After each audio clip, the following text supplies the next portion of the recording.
Assalamualaikum warahmatullahi wabarakatuh. Selamat pagi, selamat siang, selamat malam. Baiklah anak-anak sekalian, pada kesempatan ini akan saya jelaskan tentang materi logika matematika, khususnya tentang penarikan kesimpulan. Perlu diketahui di dalam mempelajari tentang penarikan kesimpulan,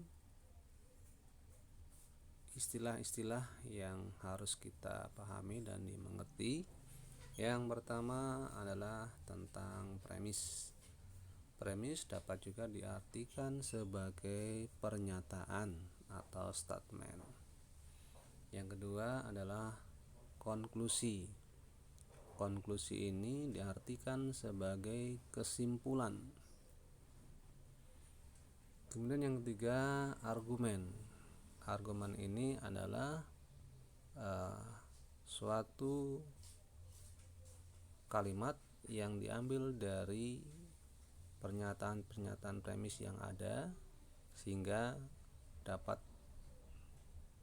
menjelaskan tentang kebenaran dari suatu premis-premis itu.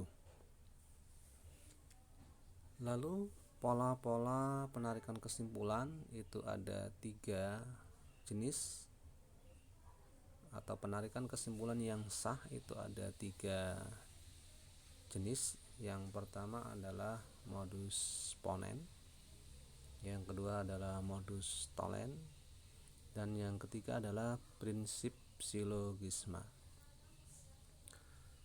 Sebelum kita mempelajari tentang pola-pola dalam penarikan kesimpulan, perlu diketahui bahwa dalam penarikan kesimpulan atau konklusi sebaiknya diturunkan dari premis-premis. Kalau premis yang digunakan bernilai benar, maka konklusi atau kesimpulan akan bernilai benar juga.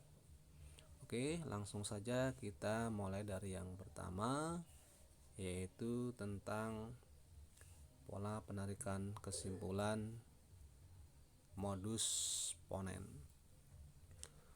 Untuk modus ponen, rumusnya atau formulanya atau polanya adalah sebagai berikut. Jika diketahui premis 1, jika P maka Q bernilai benar, kemudian ada premis yang kedua, P bernilai benar, maka kesimpulan atau konklusi dari pernyataan tersebut adalah Q bernilai benar. Untuk membacanya bisa Anda lihat seperti pada tampilan ini. Ya, ini dibaca.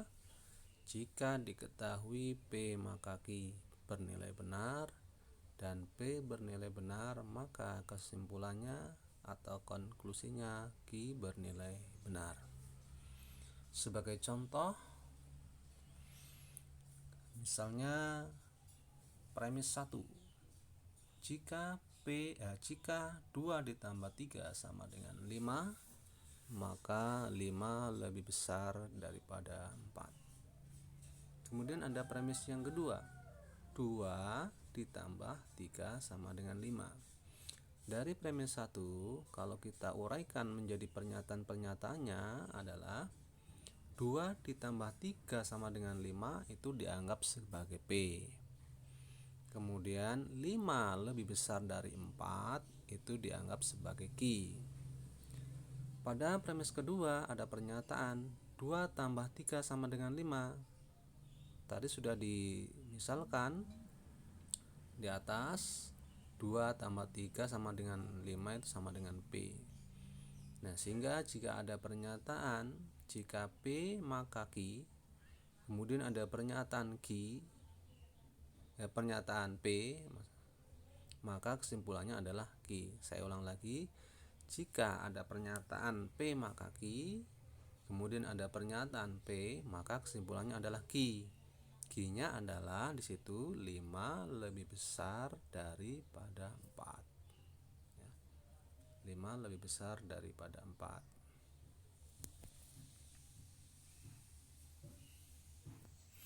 Nah, jadi sehingga kesimpulannya atau konklusinya adalah 5 lebih besar dari 4. Kemudian yang kedua adalah modus tollens.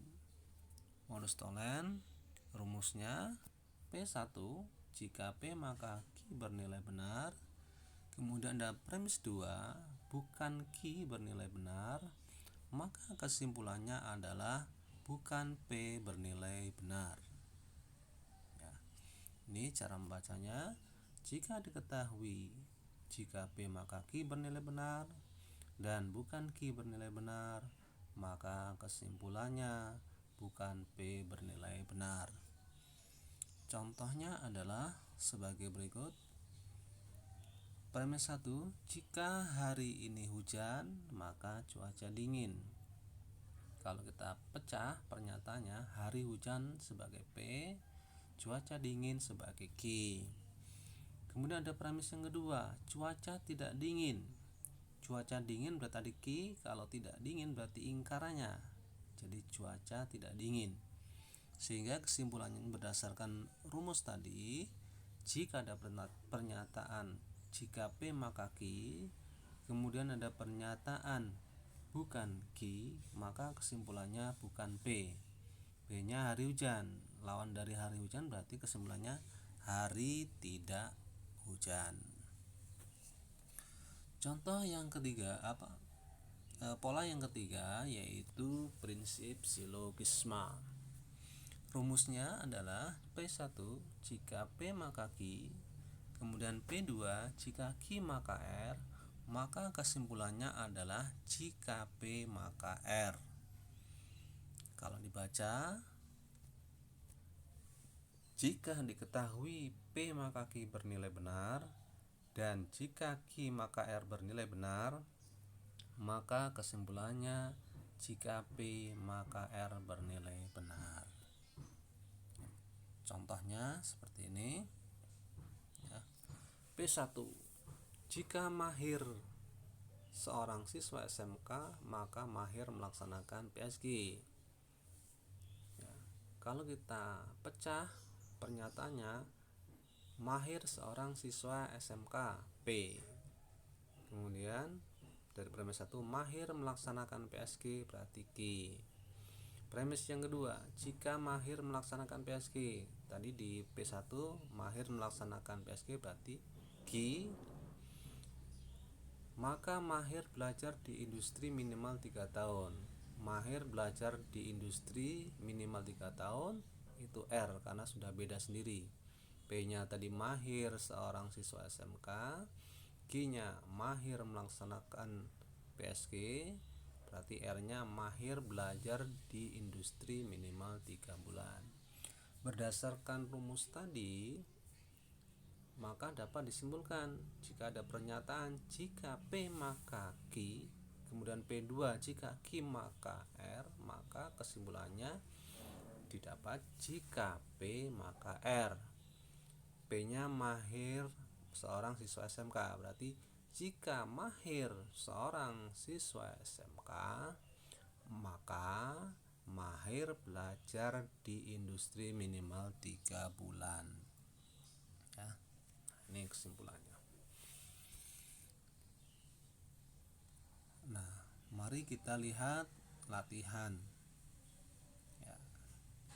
Ini perintahnya, mana yang merupakan modus ponens, modus tollens atau silogisma. Jadi dari pernyataan soal ini kita disuruh menentukan apakah termasuk modus ponens, modus tollens atau silogisma. Yang A misalnya P1 jika ibu pergi maka adik menangis ya. Ibu pergi berarti P, adik menangis Q. Kemudian ada premis yang kedua, adik tidak menangis, berarti bukan Q.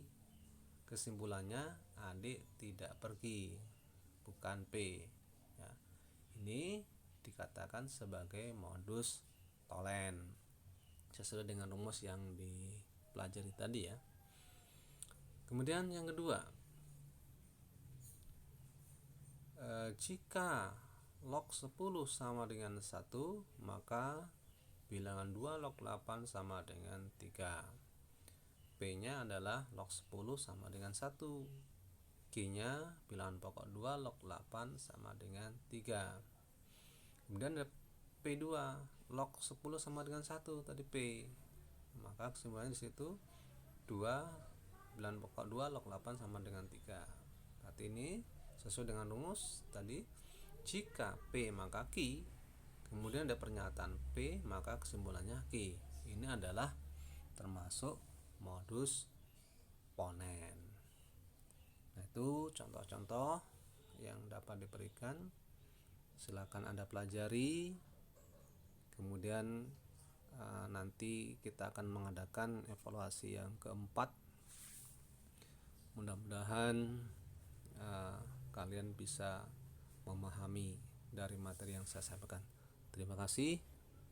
Saya akhiri. Assalamualaikum warahmatullahi wabarakatuh. Selamat belajar.